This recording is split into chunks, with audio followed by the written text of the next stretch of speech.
প্রিয় মুসলিম ভাই ও বোনেরা, আপনি লক্ষ্য করুন, আজকে বাস্তবেই সত্যিই যদি আমরা রাসূল সাল্লাল্লাহু আলাইহি সাল্লামের অনুসারী হই, তাহলে আমাদেরকে দুটি জিনিস সবসময় খেয়াল রাখতে হবে। প্রথম, রাসূলুল্লাহ সাল্লাল্লাহু আলাইহি সাল্লামের সুন্নাহ যা রয়েছে সেটি আমরা আমাদের জীবনে মেনে চলব। এই সুন্নাহ যেখানেই হোক না কেন, যার কাছেই থাক না কেন, যেভাবেই আমরা জানি না কেন, শুধু আমাদের দায়িত্ব কর্তব্য হলো যে এই সুন্নাহ নির্ভরযোগ্য সূত্রে প্রমাণিত কিনা।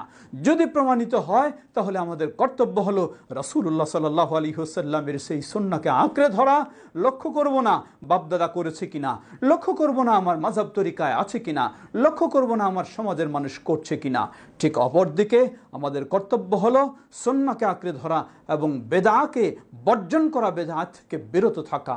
কখনো লক্ষণীয় নয় যে আমার মাযহাবে যদি থাকে তবু আমি করতে পারবো না, আমার দলে যদি থাকে করতে পারবো না, আমার তরিকার মানুষেরা করলেও করতে পারবো না, আমার বাপদাদা করলেও করতে পারবো না, সমাজে থাকলেও করতে পারবো না, যদি আমি সত্যি আল্লাহকে ভয় করে থাকি। অতএব রাসূলুল্লাহ সাল্লাল্লাহু আলাইহি সাল্লামের ক্ষেত্রে আমাদের উচিত হলো সেই সুন্নাহ প্রকৃতকে জেনে শুনে আঁকড়ে ধরা এবং জেনে শুনে সেই বুঝে সকল প্রকার বেদাতকে বর্জন করা। আল্লাহ তৌফিক দান করুন।